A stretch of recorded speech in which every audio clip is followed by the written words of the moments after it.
Damai sejahtera Allah yang melampaui segala akal akan memenuhi hati dan pikiranmu di dalam Kristus Yesus. Amin. Kita merenungkan firman Tuhan yang dibaca dari Matius pasal 5 ayat 38 sampai 48. Beginilah firman Tuhan. Kamu telah mendengar firman, mata ganti mata dan gigi ganti gigi. Tetapi aku berkata kepadamu, janganlah kamu melawan orang yang berbuat jahat kepadamu. Melainkan siapapun yang menampar pipi kananmu, berilah juga kepadanya pipi kirimu. Dan kepada orang yang hendak mengadukan engkau karena mengingini bajumu, serahkanlah juga jubahmu. Dan siapapun yang memaksa engkau berjalan sejauh 1 mil, berjalanlah bersama dia sejauh 2 mil. Berilah kepada orang yang meminta kepadamu, dan janganlah menolak orang yang mau meminjam daripadamu. Kamu telah mendengar firman, kasihilah sesamamu manusia, dan bencilah musuhmu. Tetapi aku berkata kepadamu, kasihilah musuhmu, dan berdoalah bagi mereka yang menganiaya kamu.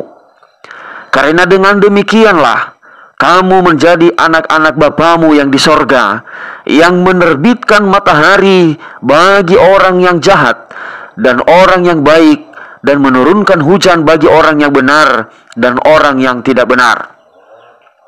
Apabila kamu mengasihi orang yang mengasihi kamu, apakah upahmu? Bukankah pemungut cukai juga berbuat demikian? Dan apabila kamu hanya memberi salam kepada saudara-saudaramu saja, apakah lebihnya daripada perbuatan orang lain? Bukankah orang yang tidak mengenal Allah pun berbuat demikian? Karena itu haruslah kamu sempurna, sama seperti Bapamu yang di sorga adalah sempurna. Demikian pembacaan nas firman Tuhan yang akan kita renungkan dengan penuh semangat. Bagi saudara-saudari yang siap menerima firman Tuhan, saya menyapa salam. Berbahagialah orang yang mendengar dan melakukan firman Tuhan dalam kehidupannya sehari-hari. Adapun tema firman Tuhan yang kita renungkan adalah mengasihi musuh.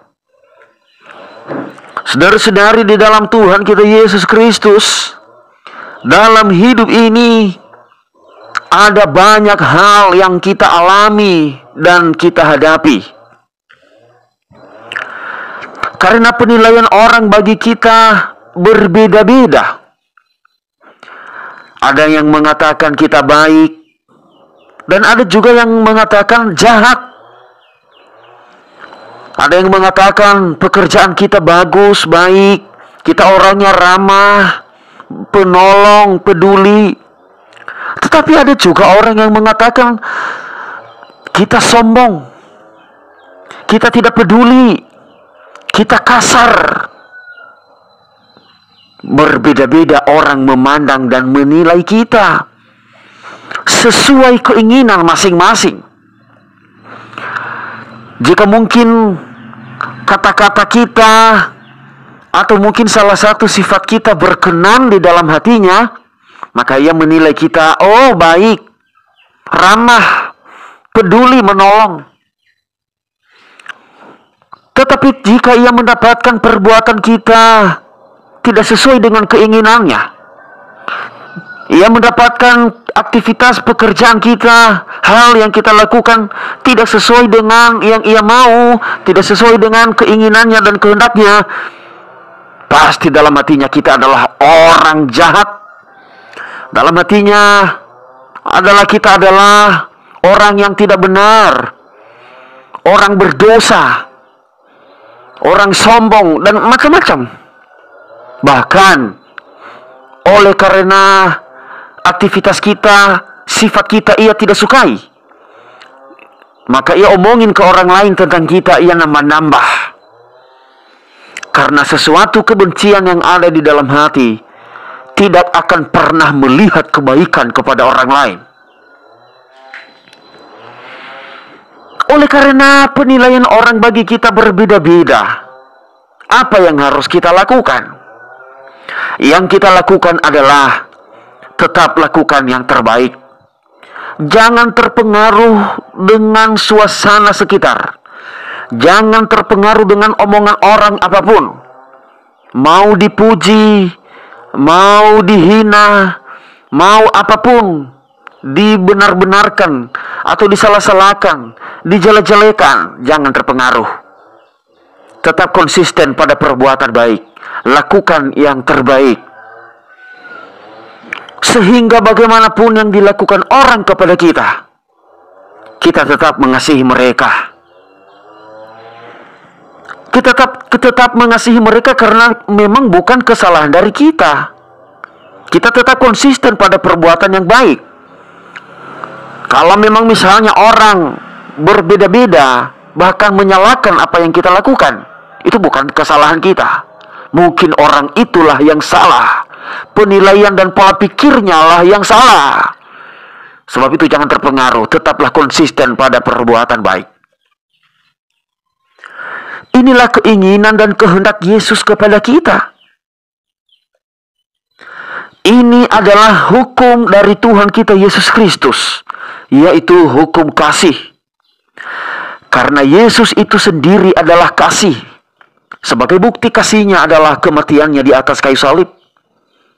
Ia rela mati di atas kayu salib. Mati dikuburkan, tetapi bangkit kembali. Hanya untuk membuktikan kasihnya untuk menyelamatkan kita. Kita sebagai orang beriman yang telah percaya Yesus, kita harus melakukan hukum kasih ini. Kita hidup dalam hukum Yesus, hukum kasih, yaitu mengasihi musuh. Tetap melakukan yang terbaik, apapun dan bagaimanapun suasana yang terjadi. Berbeda dengan hukum Taurat yang di masa perjanjian lama. Jika kita baca di ayat yang ke-38 tadi, kamu telah mendengar firman, mata ganti mata, gigi ganti gigi. Ini adalah peraturan tentang jaminan nyawa sesama manusia di antara bangsa Israel yang diberikan Allah bagi mereka pada saat itu. Agar mereka tidak sembarangan membunuh, tidak sembarangan berbuat jahat kepada sesamanya. Karena pada saat itu peraturan yang diberikan Allah kepada bangsa Israel, yaitu hukumannya sesuai dengan perbuatannya. Ini bisa kita baca dari Keluaran pasal 21 ayat 24 atau di Imamat pasal 24 ayat 20. Hukum yang diberikan Allah bagi umatnya pada saat itu harus dihukum sesuai dengan perbuatan yang ia lakukan. Jika ia membunuh, maka ia juga dibunuh. Jika ia mencungkil mata sesamanya, maka hukumannya juga makanya harus dicongkil. Sesuai perbuatan yang ia lakukan, itulah hukumannya. Itu diberlakukan karena belum ada penebusan. Maka seseorang harus langsung menanggung perbuatannya sendiri pada saat itu juga. Itulah yang dikatakan Yesus, engkau telah mendengar firman, mata ganti mata, gigi ganti gigi. Tetapi setelah Allah melaksanakan kasihnya di dunia melalui kematian dan penebusan Yesus di atas kayu salib, maka hukum kasihlah yang kita laksanakan. Hukum Kristuslah yang kita lakukan. Yaitu di ayat ke-39, tetapi aku berkata kepadamu, janganlah kamu melawan orang yang berbuat jahat kepadamu. Melainkan siapapun yang menampar pipi kananmu, berilah juga pipi kirimu. Kepada orang yang hendak mengadukan kamu untuk mengingini bajumu, serahkanlah jubahmu. Harus mengasihi musuh di ayat yang ke-43. Engkau telah mendengar firman, kasihilah sesamamu dan benci musuhmu. Tetapi aku berkata kepadamu, kasihilah musuhmu, berdoa bagi yang menganiaya kamu. Hukum Kristus, hukum kasih, Itulah yang kita hidupin saat ini. Karena Yesus telah menebus kita. Yesus telah mengambil kita. Ia telah mengambil kita menjadi anaknya. Ia telah memanggil kita menjadi pengikutnya, menjadi warga kerajaan sorga. Maka kita harus hidup di dalam kasih-Nya, hidup di dalam kasih Kristus, dalam hukum kasih itu. Hanya dengan demikian kita disebut anak Bapa di sorga.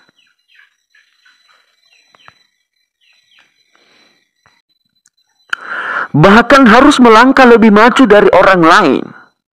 Di sini dikatakan, jika hanya engkau mengasihi orang yang mengasihi engkau, pemungut cukai juga bisa melakukannya.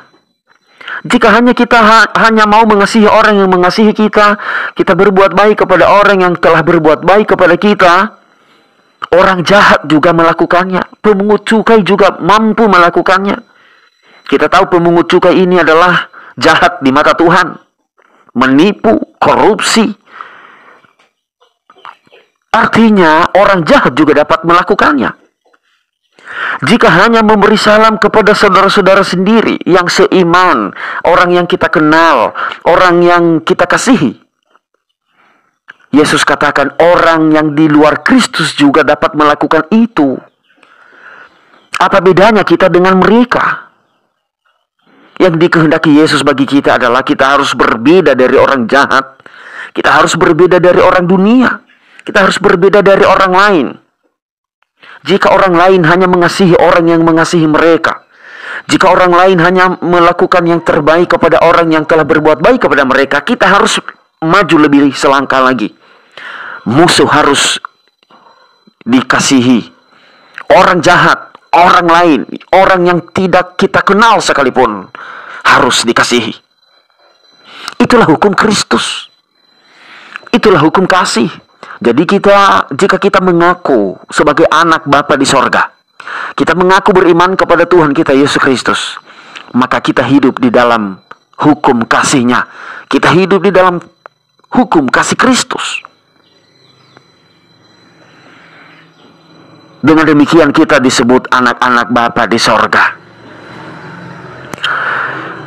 Bapak Ibu Saudara-saudari dalam Kristus Tuhan, ini pasti dilema dalam kehidupan kita.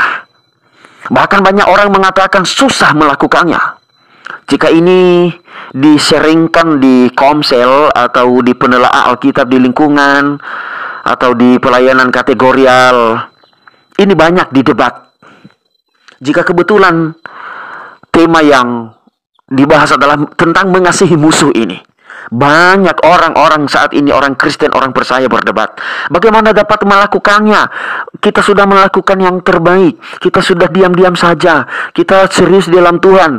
Tetapi ada aja orang yang berbuat jahat kepada kita. Ada yang memancing emosi kita. Ada yang menggoda iman kita dan macam-macam. Dan jika aku tetap berbuat baik kepadanya, ia akan semakin berbuat jahat kepadaku. Ia mengabaikanku. Banyak hal yang muncul dan timbul tentang tema ini, mengasihi musuh ini. Tetapi saat ini dari firman Tuhan ini saya mau katakan, sekalipun susah, sekalipun dilema, berat, menurut kedagingan manusia kita melakukannya, tetapi oleh karena iman percaya kepada Yesus, pasti bisa. Bagaimana kita bisa melakukannya? Semua ini dapat terjadi karena dimulai dari diri kita sendiri. Kita harus dasari hidup dari kasih Yesus terlebih dahulu. Kita harus dasari hidup di dalam hukum kasih, dalam hukum Kristus. Iman kepada Yesus harus kuat. Benar-benar beriman, sungguh-sungguh beriman, bukan hanya asal-asalan, bukan hanya tempelan, tetapi benar beriman. Harus mampu memposisikan hidup sebagai anak Bapa di surga.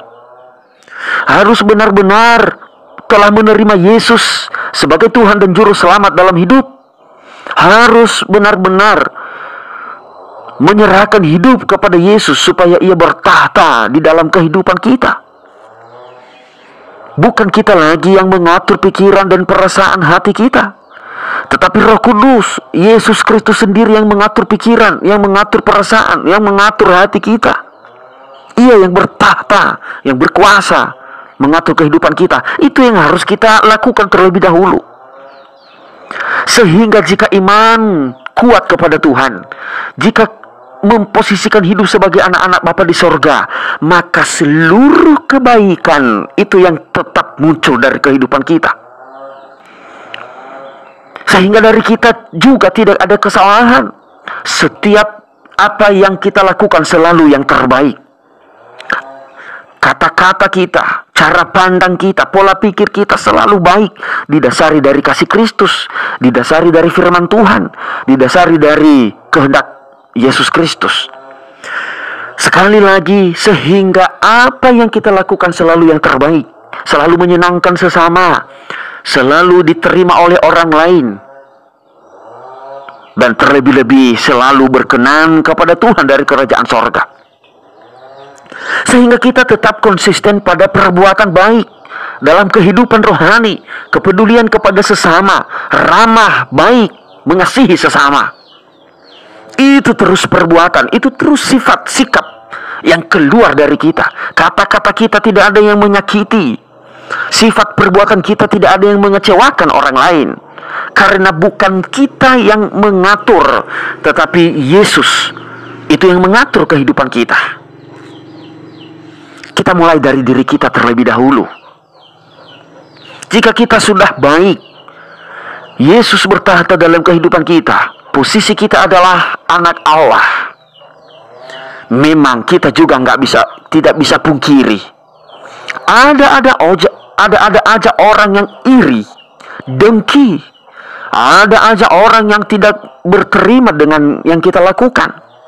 Mereka menggosipkan kita, mencari-cari kesalahan dan kelemahan kita, mau menyalahkan kita, mencobai kehidupan kita.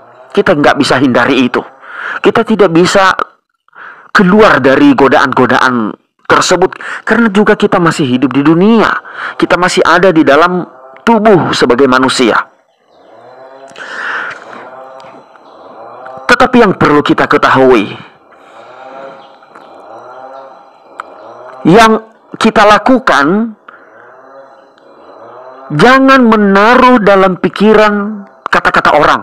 Jangan menyimpan di dalam hati, dalam perasaan, sifat perbuatan orang di sekeliling kita. Jangan terpengaruh dengan hal itu. Tetapi tetaplah konsisten. Yesus ada di dalam pikiran, Yesus ada di dalam hati. Jangan terpengaruh, tetap konsisten melakukan yang terbaik. Sekalipun dijahatin, tetap baikin. Terus dijahatin, terus baikin. Itu yang dilakukan. Kenapa kita tidak tahan jika kita disakiti, kita dicobai, kita dikata-katain yang tidak benar? Kenapa kita nggak bisa tahan? Karena kadang, bahkan sering, kita pakai pikiran kita sendiri. Kita pakai hati perasaan kita sendiri. Sehingga nanti muncullah kedagingan.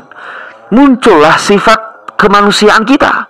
Lalu kita berkata, aku juga punya tangan. Aku juga punya harga diri. Aku juga punya kata-kata yang dapat melakukan kejahatan kepadamu. Itu kan yang sering kita lakukan. Jika engkau bisa mengatakan yang jahat kepadaku, aku juga bisa kok. Jika engkau bisa menghina saya, aku juga bisa menghina. Kalau itu sudah mulai muncul, itu artinya kita sudah tidak mengizinkan Tuhan bertahta dalam kehidupan kita. Kita yang bertahta, kita yang mengatur hati kita, kita yang mengatur pikiran kita. Yang dikehendaki Tuhan bagi kita, Jangan muncul kedagingan, jangan muncul hal-hal yang jahat tersebut. Karena kalau kita membalas kepada mereka, berarti kita sudah terjebak, ikut dalam kejahatan mereka. Itulah yang dikehendaki Yesus. Jangan membalas, justru kasihilah dia. Jika ia menganiaya, berdoalah bagi dia. Apa maksud dan tujuan semuanya ini? Tujuannya adalah kasih Tuhan. agar orang tersebut juga bertobat, berubah, supaya memiliki kasih Kristus, dan ia tidak melakukan kejahatan lagi. Ia berubah. Jika kasih Kristus juga telah ia miliki, bertahta dalam kehidupannya, maka ke depan ia tidak jahat lagi. Maka tanpa kita sadari, kita telah memenangkan orang tersebut. Itu tujuan Kristus. Itu tujuan Kristus mengatakan kasihi musuhmu. Dan dengan demikian juga, jika kita tidak terpancing emosi pada saat orang melakukan kejahatan bagi kita, maka tanpa kita sadari juga kita telah mengasihi musuh. Kita jangan berubah, sekalipun jahat di sekeliling kita. Ada orang yang menjahatin kita, menganiaya kita, mencuri barang-barang kita. Bahkan mereka sengaja menyalah-nyalahkan kita. Jangan terpancing, jangan emosi. Tetaplah berdoa bagi mereka. Tetaplah konsisten melakukan yang terbaik. Jangan berubah kasih Kristus dalam perasaan kita. Maka seperti itulah yang dikatakan mengasihi musuh. Bahkan sampai orang tersebut berubah, ia menjadi baik, ia menjadi pengikut Kristus, ia meninggalkan perbuatan yang jahat. Itulah artinya kita telah mengasihi musuh. Jangan juga karena kejahatanmu orang menjahatimu. Oleh karena sifatmu juga yang jahat, itulah sebabnya orang jahat juga kepadamu, dan engkau merasa korban, menjerit-jerit. Aduh, kenapa orang ini jahat kepadaku? Kenapa orang ini seperti ini kepadaku? Ia melakukan yang jahat kepadaku, dan berbagai macam engkau menjerit-jerit. Engkau merasa korban kejahatan, korban penipuan, dan korban segala macam. Padahal itu terjadi kepadamu oleh karena sifatmu, oleh karena perbuatanmu yang tidak sesuai kepada orang di sekeliling. Kalau itu yang terjadi, tidak usah menjerit-jerit, tidak usah menyalah-nyalahkan orang lain, tetapi perbaiki diri terlebih dahulu. Perbaiki hati dan perasaanmu terlebih dahulu. Itulah yang utama yang engkau lakukan. Sebab itu saudara-saudari yang dikasihi Tuhan kita Yesus Kristus, dari firman Tuhan ini kita harus benar-benar belajar mengasihi musuh. Harus benar-benar dimulai dari diri kita sendiri. Harus benar-benar kita memperbaiki diri, memiliki kasih Kristus. Kita hidup sebagai anak Bapa. Oleh dasar itulah kita mampu mengasihi musuh. Tuhan memberkati kita semua. Kita berdoa. Kami mengasihi Engkau Tuhan. Kami akan menjadi anak-anak Bapa di sorga. Kami hidup di dalam kasih-Mu. Kami hidup di dalam peraturan Kristus, bukan lagi di bawah hukum Taurat. Oleh karena iman dan percaya kami kepadamu Tuhan, kami mampu melakukan yang terbaik. Apapun dan bagaimanapun suasana, keadaan di sekitar kami selalu baik. Bahkan kami dimusuhi, kami dianiaya, kami dijahatin, kami tetap mengasihi, kami tetap melakukan kebaikan. Tolong kami Tuhan di sepanjang hidup kami. Amin.